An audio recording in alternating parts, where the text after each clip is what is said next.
Sabe, geralmente, quando a gente pensa em um diagnóstico médico, existe uma expectativa de precisão absoluta. Funciona quase como na engenharia, né?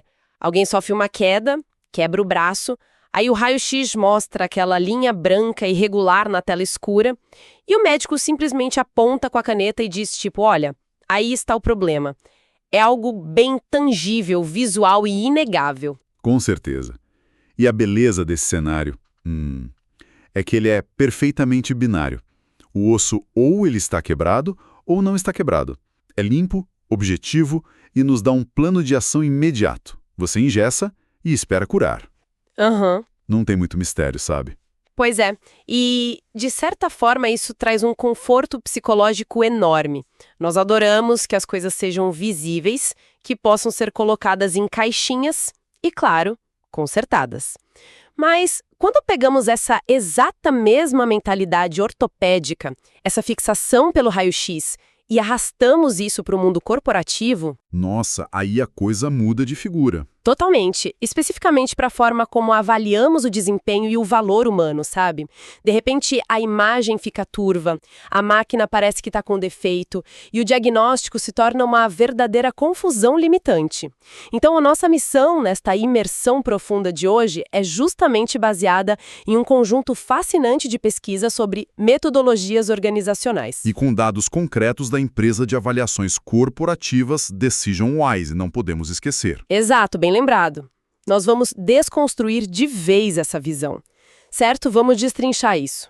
A esmagadora maioria das avaliações de desempenho tradicionais foca quase que exclusivamente naquilo que as pessoas fazem de errado, não é? Sim, é uma caça às bruxas quase. É uma busca incessante por falhas, um verdadeiro raio-x de defeitos. Mas a grande provocação de hoje é: e se o verdadeiro segredo para alcançar o alto desempenho contínuo não for consertar fraquezas, mas sim investigar obsessivamente os pontos fortes inatos de cada um? Olha, o que é fascinante aqui é que essa mudança de perspectiva que as nossas fontes propõem, ela vai muito além de uma simples técnica de RH ou de gestão de escritório. A nossa análise de hoje trata, no fundo, da arquitetura psicológica de como a gente opera. Aham. Os seres humanos são unidades inteiramente integradas. Nós não pegamos nossas personalidades fundamentais, nossas vivências ou os nossos talentos inatos e, deixamos tudo na catraca do escritório quando o expediente começa. Quem dera fosse simples assim. Pois é. A ideia de que somos uma entidade puramente profissional das 9 às 18 e uma entidade pessoal no resto do tempo é uma ilusão prejudicial. E os métodos de avaliação tradicionais, infelizmente, ajudaram a cristalizar essa ilusão ao longo de décadas. Total. E para a gente entender como implodir essa ilusão e construir algo melhor no lugar, precisamos primeiro olhar para a ferramenta que ajudou a construí-la. A famosa avaliação 360 tradicional. Ela é meio que o padrão ouro da indústria corporativa, né? Sem dúvida, é a queridinha dos recursos humanos. E ela é geralmente voltada para executivos sêniores, diretores, aquele pessoal em cargos de alta gestão que já tem uma certa quilometragem na carreira. A lógica dos 360 graus até que faz bastante sentido no papel, sabe? É um círculo completo de feedback, onde teoricamente ninguém escapa do escrutínio. Exatamente. O design do método clássico, ele é construído inteiramente em torno da identificação de lacunas. É um sistema que foi meticulosamente calibrado para encontrar discrepâncias. Discrepâncias entre o que exatamente? Entre a realidade de uma habilidade comportamental ou técnica e a percepção que o próprio indivíduo tem de si mesmo. A avaliação 360 tradicional procura o que na psicologia a gente chama de pontos cegos. Entendi. Ela fatia o trabalho da pessoa em dezenas de competências.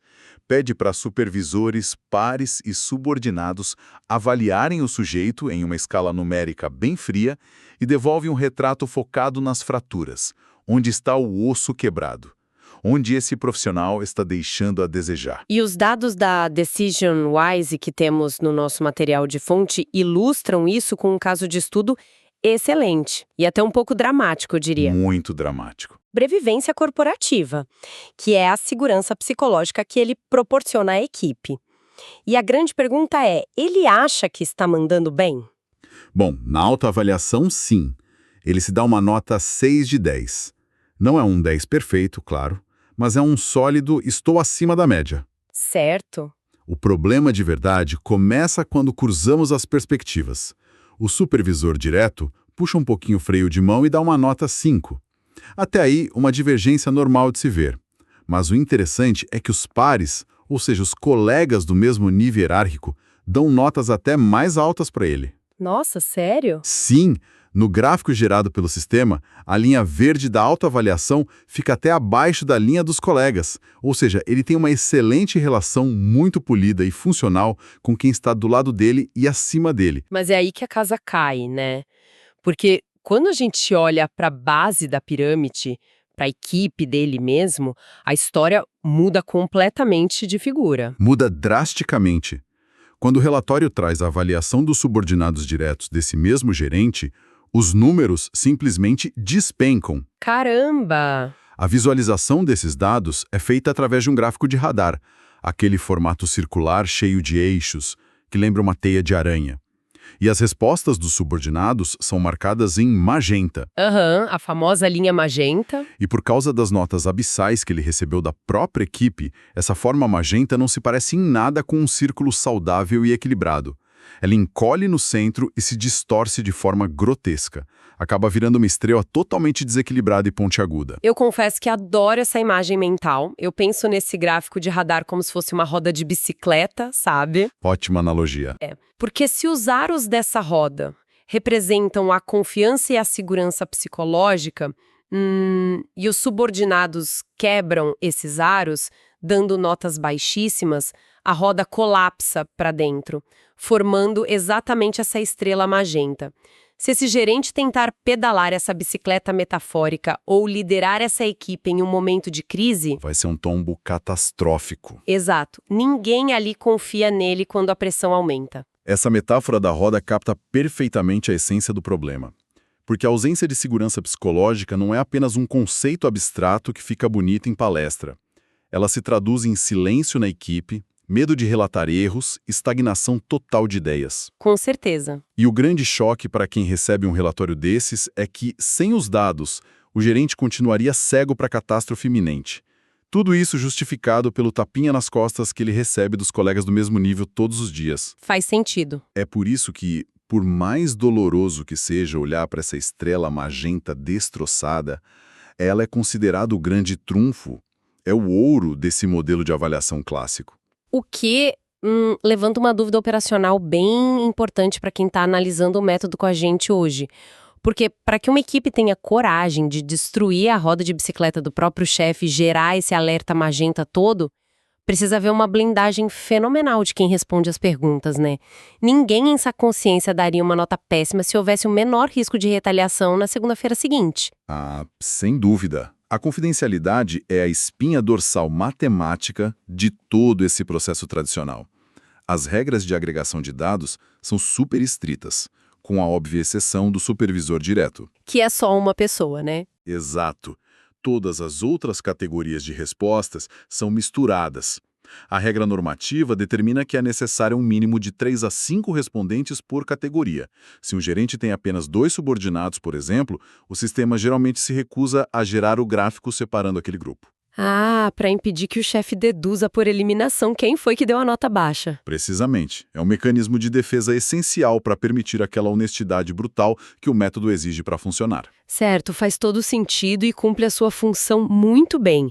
O 360 tradicional funciona maravilhosamente bem como aquele sistema de alerta do carro, sabe? Apitando loucamente quando o motorista está saindo da pista. Ele aponta o ponto cego.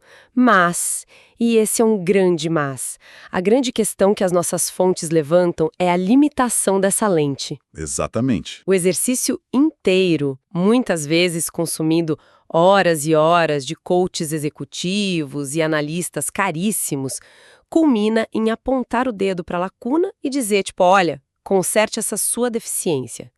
E isso nos traz a um impasse estratégico vital para qualquer pessoa tentando alavancar sua carreira. E que impasse seria esse? Como é possível construir excelência, inovação ou mesmo uma confiança real se a principal ferramenta de desenvolvimento que a gente usa é baseada em um escrutínio cirúrgico de falhas? Olha, sendo bem direto, é impossível gerar excelência apenas corrigindo erros. A ausência de falhas não resulta em genialidade. Resulta apenas em mediocridade aceitável. E é nesse ponto crítico que os dados das fontes introduzem uma quebra de paradigma profunda, que é o exercício do Melhor Eu 360, ou Reflected Best Self 360 no original. Que é a estrela do nosso papo de hoje. Exato. A proposta aqui não é dar um polimento na ferramenta antiga, é trocar a lente inteira do microscópio. Se o 360 clássico é um caçador implacável de lacunas, o Melhor Eu 360 é uma investigação afirmativa. O objetivo inverte a premissa central de ponta a cabeça. Em vez de perguntar onde e como a pessoa está falhando, Ele investiga quem é você no momento da sua excelência absoluta. É um método desenhado para extrair e documentar o estado de fluxo de um indivíduo. Ok, olha, deixe-me fazer o papel de cética aqui rapidinho, porque ao ler as diretrizes dessa nova abordagem no material, a lista de pessoas convidadas para dar esse feedback me pareceu, no mínimo, inusitada. Inusitada como? Tipo, no modelo do raio-x tradicional, as regras eram super claras. É o chefe, o colega de baia, o funcionário abaixo. No Melhor Eu, a metodologia instrui a pessoa a buscar avaliações da própria família, de amigos de longa data, de antigos professores, de pessoas com quem faz trabalho voluntário e até membros da sua comunidade religiosa. Sim, é uma rede bem ampla. Mas espera um pouco. Convidar a família e o pessoal da igreja para avaliar o seu perfil profissional não é uma receita infalível para misturar as estações de forma perigosa? A gente não está cruzando uma fronteira que o mundo corporativo sempre tentou, com muito suor, manter murada? Olha, se conectarmos isso ao cenário geral de como a nossa cognição realmente funciona, perceberemos que a verdadeira anomalia e a verdadeira exaustão das pessoas é o que fazemos hoje. Essa tentativa de fatiar a nossa identidade em compartimentos estanques. Como se a gente tivesse duas personalidades. Exato. Manter uma persona corporativa que é fundamentalmente diferente de quem somos em casa exige um custo cognitivo gigantesco. A ciência do comportamento nos mostra que a empatia, a capacidade de desarmar um conflito familiar no domingo, são exatamente as mesmas vias neurais, as mesmas forças fundamentais que essa pessoa carrega para o escritório na segunda-feira. Nossa, isso é muito real. O cérebro não tem uma chave seletora, tipo modo trabalho ativado. Não tem. Avaliar apenas o ambiente de trabalho restringe a amostra a um ambiente muitas vezes hostil e muito artificial.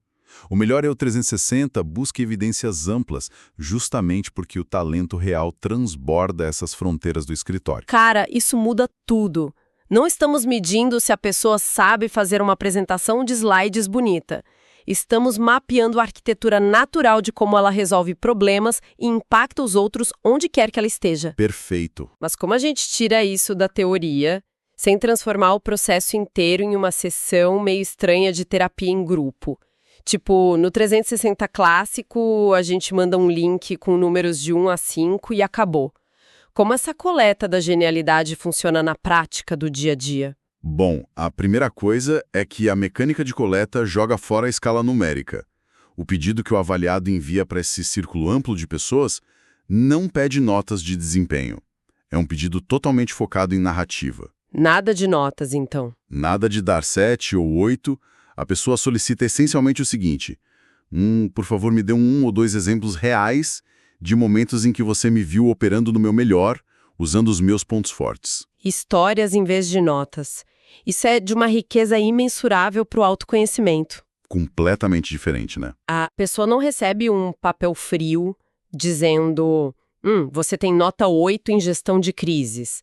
Ela recebe um e-mail do parceiro de voluntariado dizendo algo como, olha, eu nunca vou esquecer daquele dia em que o teto do galpão desabou antes do nosso evento, O pânico se instaurou. E ela tomou a frente. Sim, e enquanto todo mundo corria em círculos, ela não apenas resolveu a parte logística de forma brilhante, mas fez isso com um humor tão focado que ancorou a ansiedade de todo mundo ao redor. É um dado muito mais vivo com contexto. E a escala disso é formidável. Porque quando o indivíduo reúne umas 10 ou 15 dessas histórias de diferentes esferas da vida, da esposa, do ex-chefe, do amigo da faculdade, ele se depara com um volume maciço de dados qualitativos. Um verdadeiro banco de dados de elogios bem embasados. E aí o trabalho passa a ser de mineração. A pessoa precisa analisar essas narrativas isoladas e procurar os fios condutores nelas. O que há em comum na forma como eu resolvi a crise no voluntariado e na forma como fechei aquele contrato super difícil 5 anos atrás. Padrões inegáveis de comportamento começam a emergir. Exatamente. Padrões de força. E aqui é que a coisa fica realmente interessante. Porque depois de minerar esses padrões, as fontes mostram que a metodologia pede que a pessoa cristalize isso em uma ferramenta prática, criando uma narrativa em primeira pessoa. É o próximo passo lógico. É, tipo pegar todos esses temas, todas essas evidências de excelência e redigir uma declaração de intenção, começando com o pronome eu. Um pequeno texto descrevendo quem ela é no seu estado de excelência máxima.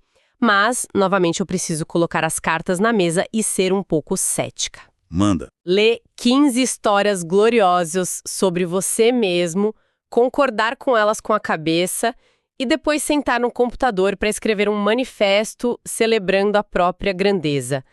Isso não soa incrivelmente arrogante? Existe uma linha bem fina entre o autoconhecimento e uma ode egocêntrica à própria vaidade, não acham? É um instinto defensivo muito compreensível temer essa arrogância toda.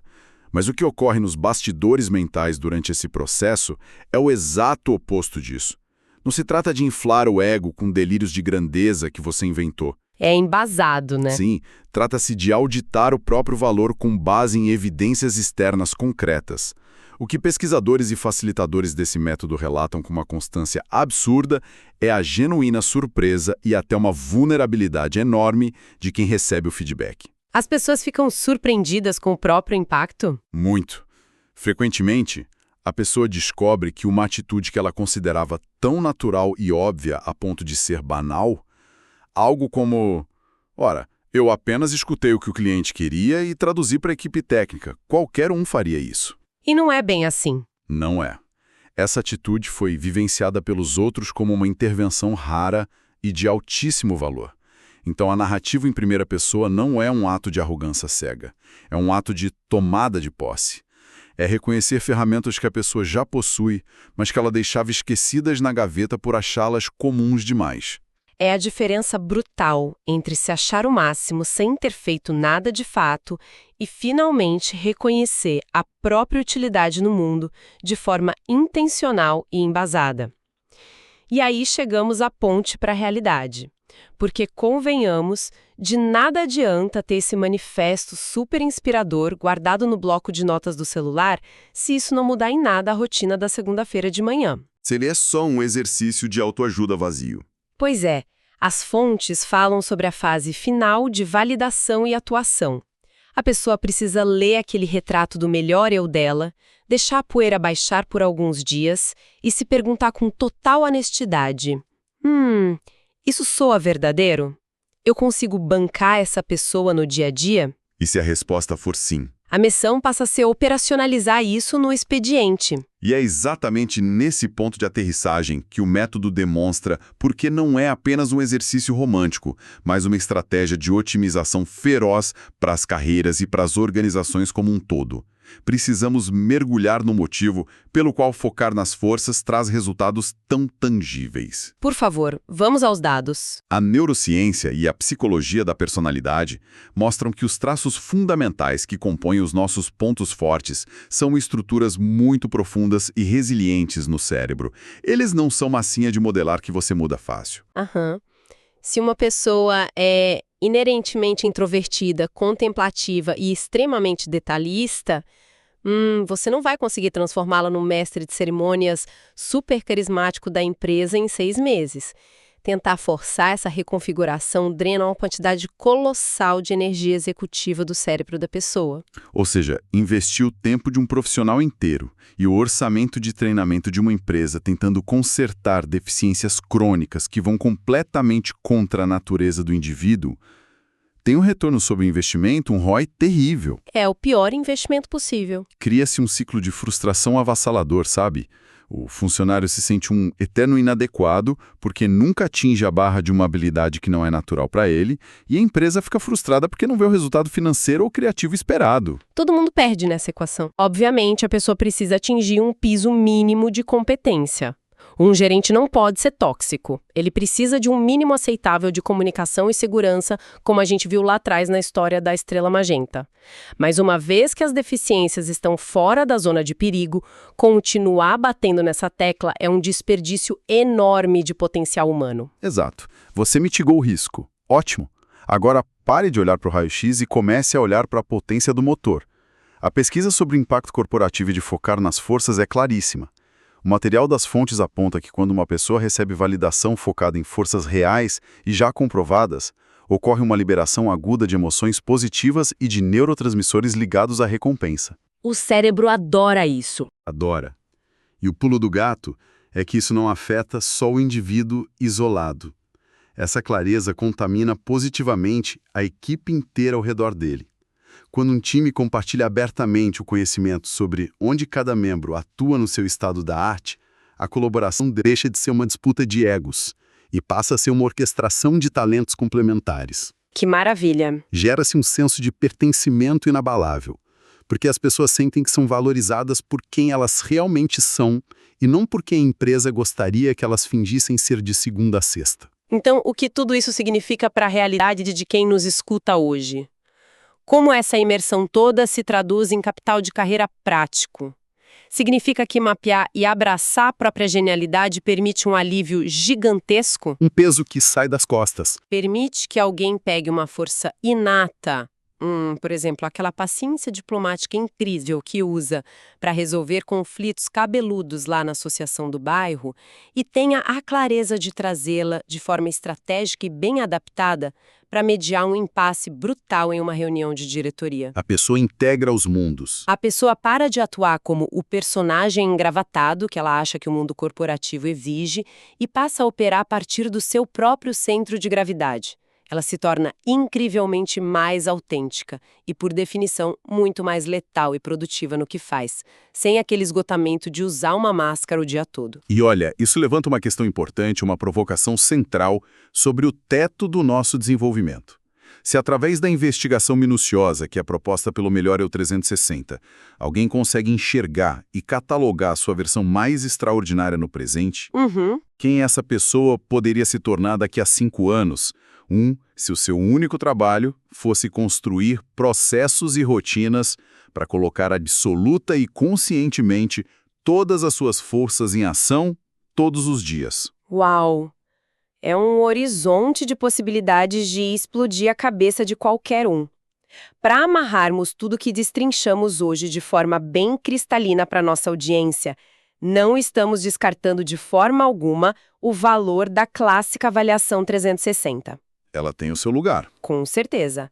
Ela atua perfeitamente como aquele bip do sensor de ré do carro, sabe? O alerta de ponto cego avisando sobre as lacunas críticas onde achamos que o caminho está livre, mas as pessoas ao redor estão emitindo sinais vermelhos e estrelas magentas de perigo iminente. O raio-x aponta a fratura e isso é útil. Mas não constrói a musculatura. Exato. O verdadeiro motor de transformação, a tecnologia que realmente escala a capacidade humana, é o Melhor Eu 360. É a decisão consciente de parar de gastar 80% da sua energia vital apenas tapando buracos e usar essa energia para construir montanhas. Capitalizando os talentos inatos, integrando a vida pessoal e profissional de forma saudável, com maior retorno sobre investimento que a biologia e os negócios permitem, que é a pura autenticidade em ação. E se me permite adicionar um contraponto final aqui, eu gostaria de deixar uma reflexão que expande bastante as fronteiras do nosso material. para cada um que está nos acompanhando poder refletir durante o resto da semana. Por favor, o palco é seu. Nós dissecamos evidências psicológicas rigorosas provando que investir esforço maciço tentando corrigir traços de personalidade que não são os nossos pontos fortes naturais gera um retorno pífio e um adoecimento silencioso absurdo no mundo corporativo, certo? Certíssimo. Agora, imagine o impacto gigantesco se tivéssemos a audácia de aplicar essa exata mesma lógica da avaliação e correção de lacunas à forma como desenhamos o nosso sistema educacional tradicional. Nossa, aí você foi longe. Pois é, nós passamos décadas e décadas trancando crianças brilhantes, dotadas de genialidade espacial criativa ou literária, obrigando essas crianças a passar o final de semana inteiro em aulas de reforço apenas para conseguir passar raspando e ser, no máximo, mediana em álgebra. É de cortar o coração. Se o implacável e super competitivo mercado global já começa a entender cientificamente que focar nas forças é a única rota viável para a verdadeira inovação e para a satisfação humana, a grande tragédia é pensar nisso. Quanto talento, quanta paixão nós estamos estrangulando como sociedade ao não aplicar a filosofia do melhor eu desde os primeiros anos lá na sala de aula. Essa é, sem a menor dúvida, uma daquelas provocações profundas para a gente levar para a vida toda e repensar não só como nós trabalhamos hoje, mas como educamos e moldamos as próximas gerações. Fica o convite muito claro para a nossa audiência não deixar isso apenas na teoria das ideias. Coloquem em prática. Vale a pena parar hoje à noite e talvez perguntar para 2 ou 3 pessoas que convivem bem de perto com você. Quando foi a última vez que você me viu mandando muito bem em alguma coisa? A resposta pode surpreender. Com certeza, pode ser a chave que faltava. Descubram quais de suas forças estão subutilizadas e nos vemos na nossa próxima imersão profunda. Até lá!